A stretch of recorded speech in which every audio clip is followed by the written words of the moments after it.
Chapter 34. A Friend.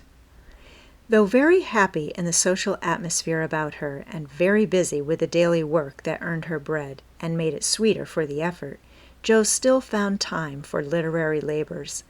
The purpose which now took possession of her was a natural one to a poor and ambitious girl, but the means she took to gain her end were not the best. She saw that money conferred power.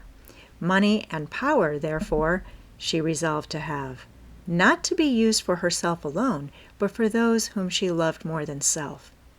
The dream of filling home with comforts, giving Beth everything she wanted, from strawberries in winter to an organ in her bedroom, going abroad herself, and always having more than enough so that she might indulge in the luxury of charity, had been for years Jo's most cherished castle in the air.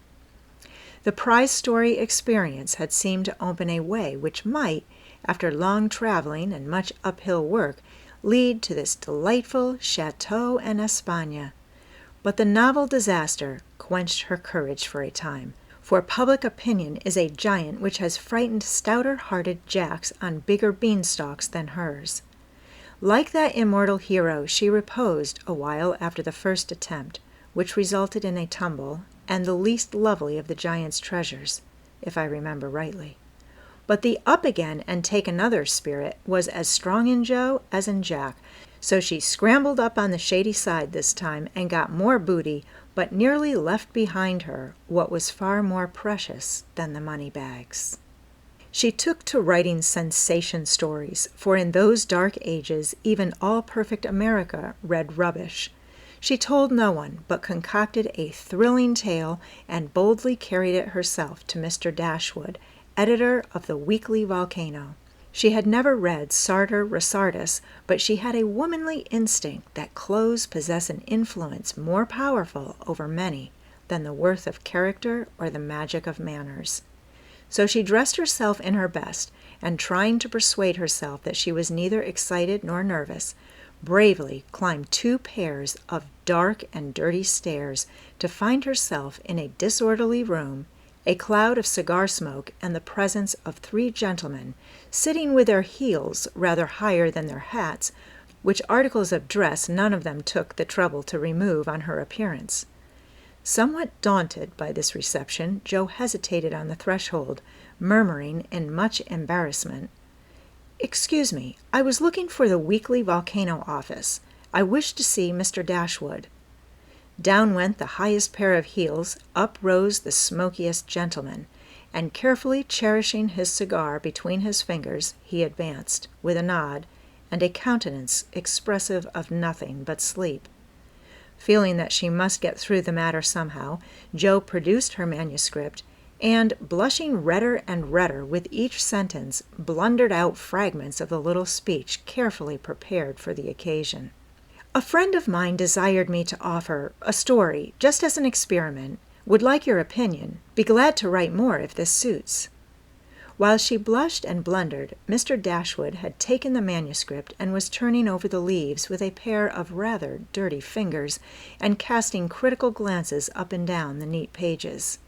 "Not a first attempt, I take it," observing that the pages were numbered, covered only on one side, and not tied up with a ribbon, sure sign of a novice. "No, sir, she has had some experience, and got a prize for a tale in the Blarney Stone Banner." "Oh, did she?" And Mr. Dashwood gave Jo a quick look, which seemed to take note of everything she had on, from the bow in her bonnet to the buttons on her boots. "Well, you can leave it, if you like. We've more of this sort of thing on hand than we know what to do with at present, but I'll run my eye over it and give you an answer next week." Now Jo did not like to leave it, for Mr. Dashwood didn't suit her at all, but under the circumstances there was nothing for her to do but bow and walk away, looking particularly tall and dignified, as she was apt to do when nettled or abashed. Just then she was both, for it was perfectly evident from the knowing glances exchanged among the gentlemen that her little fiction of "my friend" was considered a good joke, and a laugh produced by some inaudible remark of the editor as he closed the door completed her discomfiture. Half resolving never to return, she went home and worked off her irritation by stitching pinafores vigorously, and in an hour or two was cool enough to laugh over the scene and long for next week.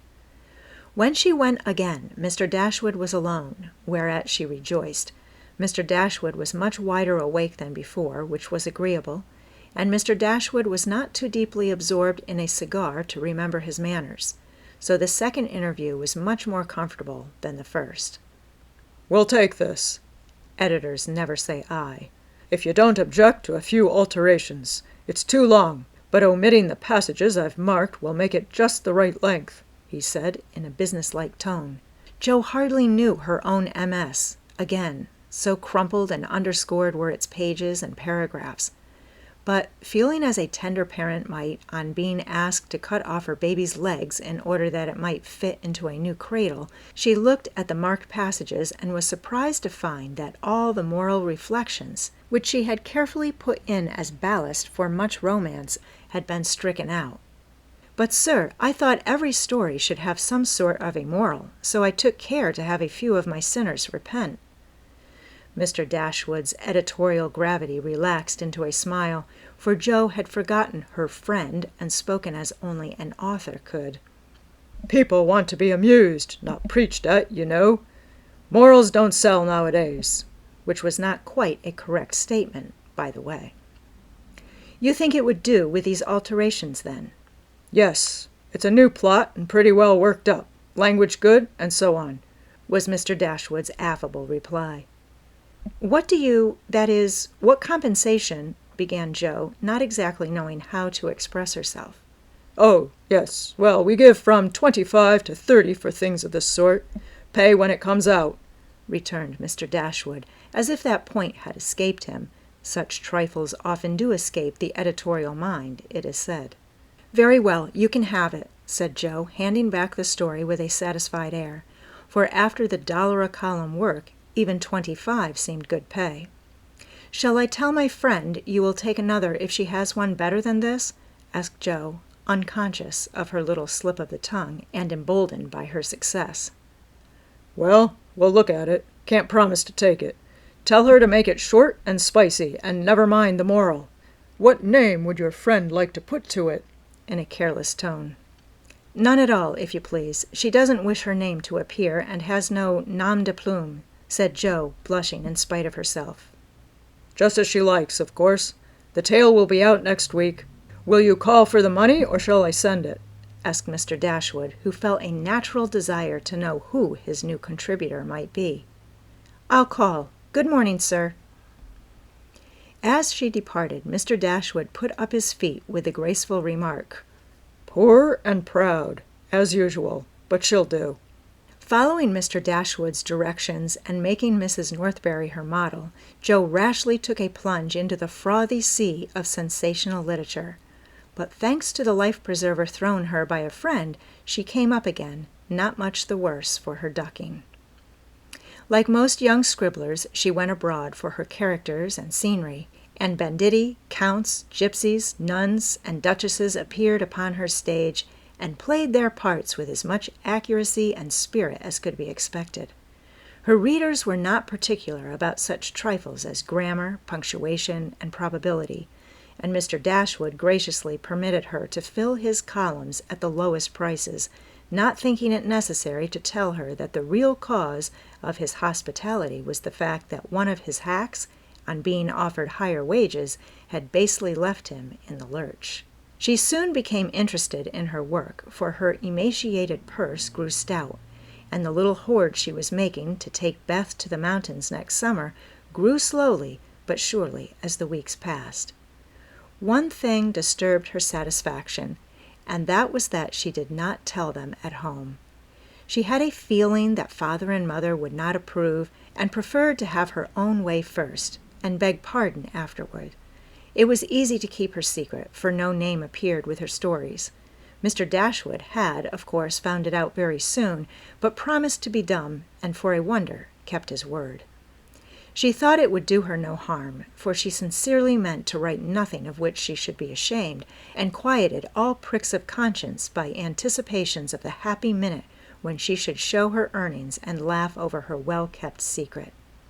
But Mr. Dashwood rejected any but thrilling tales, and as thrills could not be produced except by harrowing up the souls of the readers, history and romance, land and sea, science and art, police records and lunatic asylums had to be ransacked for the purpose. Jo soon found that her innocent experience had given her but few glimpses of the tragic world which underlies society. So, regarding it in a business light, she set about supplying her deficiencies with characteristic energy. Eager to find material for stories, and bent on making them original in plot, if not masterly in execution, she searched newspapers for accidents, incidents, and crimes. She excited the suspicions of public librarians by asking for works on poisons. She studied faces in the street and characters, good, bad, and indifferent, all about her. She delved in the dust of ancient times for facts or fictions so old that they were as good as new, and introduced herself to folly, sin, and misery as well as her limited opportunities allowed. She thought she was prospering finely, but unconsciously she was beginning to desecrate some of the womanliest attributes of a woman's character. She was living in bad society, and imaginary though it was, its influence affected her, for she was feeding heart and fancy on dangerous and unsubstantial food, and was fast brushing the innocent bloom from her nature by a premature acquaintance with the darker side of life, which comes soon enough to all of us. She was beginning to feel rather than see this, for much describing of other people's passions and feelings set her to studying and speculating about her own, a morbid amusement in which healthy young minds do not voluntarily indulge. Wrongdoing always brings its own punishment, and when Jo most needed hers, she got it. I don't know whether the study of Shakespeare helped her to read character, or the natural instinct of a woman for what was honest, brave, and strong, but while endowing her imaginary heroes with every perfection under the sun, Jo was discovering a live hero, who interested her in spite of many human imperfections. Mr. Bear, in one of their conversations, had advised her to study simple, true, and lovely characters, wherever she found them, as good training for a writer. Jo took him at his word, for she coolly turned round and studied him, a proceeding which would have much surprised him had he known it, for the worthy professor was very humble in his own conceit. Why everybody liked him was what puzzled Jo at first. He was neither rich nor great, young nor handsome, in no respect what is called fascinating, imposing, or brilliant, and yet he was as attractive as a genial fire, and people seemed to gather about him as naturally as about a warm hearth. He was poor, yet always appeared to be giving something away. A stranger, yet everyone was his friend. No longer young, but as happy-hearted as a boy. Plain and peculiar, yet his face looked beautiful to many, and his oddities were freely forgiven for his sake. Jo often watched him, trying to discover the charm, and at last decided that it was benevolence which worked the miracle. If he had any sorrow, it sat with its head under its wing, and he turned only his sunny side to the world. There were lines upon his forehead, but time seemed to have touched him gently, remembering how kind he was to others. The pleasant curves about his mouth were the memorials of many friendly words and cheery laughs. His eyes were never cold or hard, and his big hand had a warm, strong grasp that was more expressive than words. His very clothes seemed to partake of the hospitable nature of the wearer. They looked as if they were at ease and liked to make him comfortable. His capacious waistcoat was suggestive of a large heart underneath. His rusty coat had a social air, and the baggy pockets plainly proved that little hands often went in empty and came out full. His very boots were benevolent, and his collars never stiff and raspy like other people's. "That's it," said Jo to herself when she at length discovered that genuine goodwill towards one's fellow men could beautify and dignify even a stout German teacher, who shoveled in his dinner, darned his own socks, and was burdened with the name of Bear. Jo valued goodness highly, but she also possessed a most feminine respect for intellect, and a little discovery which she made about the professor added much to her regard for him. He never spoke of himself, and no one ever knew that in his native city he had been a man much honored and esteemed for learning and integrity, till a countryman came to see him, and in a conversation with Miss Norton divulged the pleasing fact. From her Jo learned it, and liked it all the better because Mr. Bear had never told it. She felt proud to know that he was an honored professor in Berlin, though only a poor language master in America, and his homely, hard-working life was much beautified by the spice of romance which this discovery gave it. Another and a better gift than intellect was shown her in a most unexpected manner. Miss Norton had the entree into literary society, which Jo would have had no chance of seeing but for her. The solitary woman felt an interest in the ambitious girl, and kindly conferred many favors of this sort, both on Jo and the professor. She took them with her one night to a select symposium held in honor of several celebrities. Jo went prepared to bow down and adore the mighty ones whom she had worshipped with youthful enthusiasm afar off.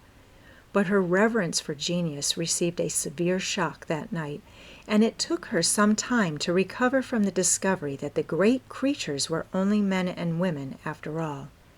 Imagine her dismay on stealing a glance of timid admiration at the poet, whose lines suggested an ethereal being fed on spirit, fire, and dew, to behold him devouring his supper with an ardor which flushed his intellectual countenance. Turning as from a fallen idol, she made other discoveries which rapidly dispelled her romantic illusions. The great novelist vibrated between two decanters with the regularity of a pendulum. The famous divine flirted openly with one of the Madame de Staëls of the age, who looked daggers at another Corinne, who was amiably satirizing her after outmaneuvering her in efforts to absorb the profound philosopher, who imbibed tea Johnsonianly and appeared to slumber, the loquacity of the lady rendering speech impossible. The scientific celebrities, forgetting their mollusks and glacial periods, gossiped about art while devoting themselves to oysters and ices with characteristic energy. The young musician, who was charming the city like a second Orpheus, talked horses, and the specimen of the British nobility present happened to be the most ordinary man of the party. Before the evening was half over, Jo felt so completely désillusionnée that she sat down in a corner to recover herself. Mr. Bear soon joined her, looking rather out of his element, and presently several of the philosophers, each mounted on his hobby, came ambling up to hold an intellectual tournament in the recess. The conversation was miles beyond Jo's comprehension, but she enjoyed it. Though Kant and Hegel were unknown gods, the subjective and objective unintelligible terms, and the only thing evolved from her inner consciousness was a bad headache after it was all over. It dawned upon her gradually that the world was being picked to pieces and put together on new and, according to the talkers, on infinitely better principles than before. That religion was in a fair way to be reasoned into nothingness, and intellect was to be the only God. Jo knew nothing about philosophy or metaphysics of any sort, but a curious excitement, half pleasurable, half painful, came over her as she listened with a sense of being turned adrift into time and space like a young balloon out on a holiday. She looked round to see how the professor liked it, and found him looking at her with the grimmest expression she had ever seen him wear. He shook his head and beckoned her to come away, but she was fascinated just then by the freedom of speculative philosophy, and kept her seat, trying to find out what the wise gentleman intended to rely upon after they had annihilated all the old beliefs. Now, Mr. Bear was a diffident man, and slow to offer his own opinions. not because they were unsettled, but too sincere and earnest to be lightly spoken.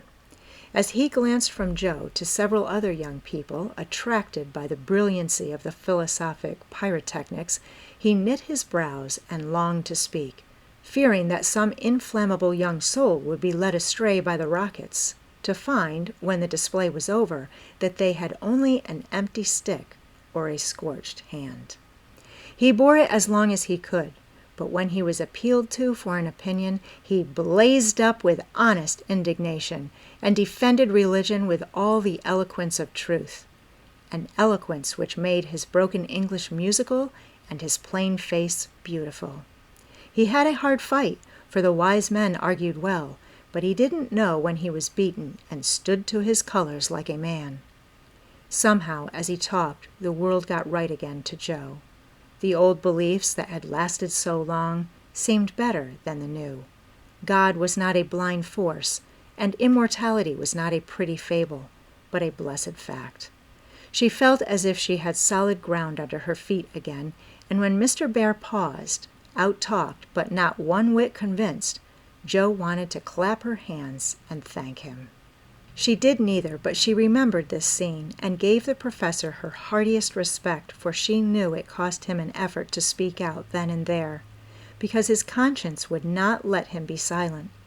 She began to see that character is a better possession than money, rank, intellect, or beauty, and to feel that if greatness is what a wise man has defined it to be, truth, reverence, and goodwill, then her friend Friedrich Bear was not only good, but great. This belief strengthened daily. She valued his esteem, she coveted his respect, she wanted to be worthy of his friendship. And just when the wish was sincerest, she came near losing everything. It all grew out of a cocked hat, for one evening the professor came in to give Joe her lesson with a paper soldier cap on his head, which Tina had put there and he had forgotten to take off. It's evident he doesn't look in his glass before coming down, thought Joe, with a smile as he said, "Good evening," and sat soberly down, quite unconscious of the ludicrous contrast between his subject and his headgear, for he was going to read her The Death of Wallenstein. She said nothing at first, for she liked to hear him laugh out his big hearty laugh when anything funny happened, so she left him to discover it for himself, and presently forgot all about it, for to hear a German read Schiller is rather an absorbing occupation.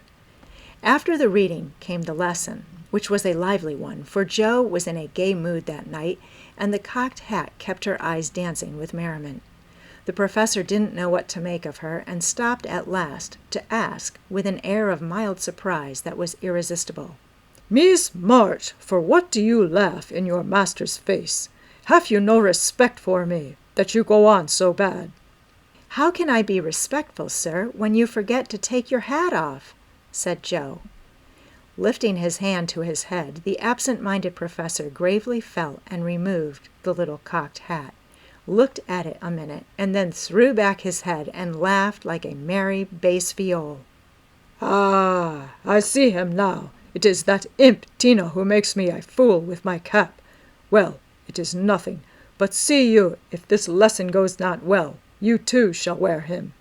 But the lesson did not go at all for a few minutes, because Mr. Bear caught sight of a picture on the hat, and unfolding it, said with an air of great disgust, "I wish these papers did not come in the house. They are not for children to see, nor young people to read. It is not well, and I have no patience with those who make this harm." Joe glanced at the sheet and saw a pleasing illustration composed of a lunatic, a corpse, a villain, and a viper. She did not like it, but the impulse that made her turn it over was not one of displeasure, but fear, because for a minute she fancied the paper was the volcano. It was not, however, and her panic subsided as she remembered that even if it had been, and one of her own tales in it, there would have been no name to betray her. She had betrayed herself, however, by a look and a blush, for though an absent man, the professor saw a good deal more than people fancied. He knew that Joe wrote, and had met her down among the newspaper offices more than once, but as she never spoke of it, he asked no questions, in spite of a strong desire to see her work. Now it occurred to him that she was doing what she was ashamed to own, and it troubled him. He did not say to himself, "It is none of my business, I've no right to say anything," as many people would have done. He only remembered that she was young and poor, a girl far away from mother's love and father's care, and he was moved to help her with an impulse as quick and natural as that which would prompt him to put out his hand to save a baby from a puddle. All this flashed through his mind in a minute, but not a trace of it appeared in his face, and by the time the paper was turned and Joe's needle threaded, he was ready to say quite naturally, but very gravely, "Yes, you are right to put it from you. I do not like to think that good young girls should see such things. They are made pleasant to some, but I would more rather give my boys gunpowder to play with than this bad trash." "All may not be bad, only silly, you know, and if there is a demand for it, I don't see any harm in supplying it. Many very respectable people make an honest living out of what are called sensation stories," said Joe, scratching gathers so energetically that a row of little slits followed her pen. "There is a demand for whiskey, but I think you and I do not care to sell it. If the respectable people knew what harm they did, they would not feel that the living was honest. They have no right to put poison in the sugar plum and let the small ones eat it. No, they should think a little and sweep mud in the street before they do this thing." Mr. Bear spoke warmly and walked to the fire, crumpling the paper in his hands. Joe sat still, looking as if the fire had come to her, for her cheeks burned long after the cocked hat had turned to smoke and gone harmlessly up the chimney. "I should like much to send all the rest after him," muttered the professor, coming back with a relieved air. Joe thought what a blaze her pile of papers upstairs would make, and her hard-earned money lay rather heavily on her conscience at that minute. Then she thought consolingly to herself, "Mine are not like that. They are only silly, never bad, so I won't be worried." And taking up her book, she said with a studious face, "Shall we go on, sir? I'll be very good and proper now." "I shall hope so," was all he said, but he meant more than she imagined, and the grave, kind look he gave her made her feel as if the words "weekly volcano" were printed in large type on her forehead. As soon as she went to her room, she got out her papers and carefully reread every one of her stories. Being a little short-sighted, Mr. Bear sometimes used eyeglasses, and Joe had tried them once, smiling to see how they magnified the fine print of her book. Now she seemed to have got on the professor's mental or moral spectacles also, for the faults of these poor stories glared at her dreadfully and filled her with dismay. "They are trash, and will soon be worse than trash if I go on, for each is more sensational than the last. I've gone blindly on, hurting myself and other people for the sake of money. I know it's so, for I can't read this stuff in sober earnest without being horribly ashamed of it. And what should I do if they were seen at home, or Mr. Bear got hold of them?" Joe turned hot at the bare idea, and stuffed the whole bundle into her stove, nearly setting the chimney afire with a blaze. "Yes, that's the best place for such inflammable nonsense. I'd better burn the house down, I suppose, than let other people blow themselves up with my gunpowder," she thought, as she watched the demon of the Jura whisk away a little black cinder with fiery eyes. But when nothing remained of all her 3 months' work except a heap of ashes and the money in her lap, Joe looked sober as she sat on the floor, wondering what she ought to do about her wages. "I think I haven't done much harm yet, and may keep this to pay for my time," she said, after a long meditation, adding impatiently, "I almost wish I hadn't any conscience. It's so inconvenient. If I didn't care about doing right, and didn't feel uncomfortable when doing wrong, I should get on capitally. I can't help wishing sometimes that Father and Mother hadn't been so particular about such things." Ah, Joe, instead of wishing that, Thank God that father and mother were particular, and pity from your heart those who have no such guardians to hedge them round with principles which may seem like prison walls to impatient youth, but which will prove sure foundations to build character upon in womanhood. Jo wrote no more sensational stories, deciding that the money did not pay for her share of the sensation, but going to the other extreme, as is the way with people of her stamp, she took a course of Mrs. Sherwood, Miss Edgeworth, and Hannah More, and then produced a tale which might have been more properly called an essay or a sermon, so intensely moral was it. She had her doubts about it from the beginning, for her lively fancy and girlish romance felt as ill at ease in the new style as she would have done masquerading in the stiff and cumbrous costume of the last century. She sent this didactic gem to several markets, but it found no purchaser, and she was inclined to agree with Mr. Dashwood that morals didn't sell. Then she tried a child's story, which she could easily have disposed of if she had not been mercenary enough to demand filthy lucre for it. The only person who offered enough to make it worth her while to try juvenile literature was a worthy gentleman who felt it his mission to convert all the world to his particular belief.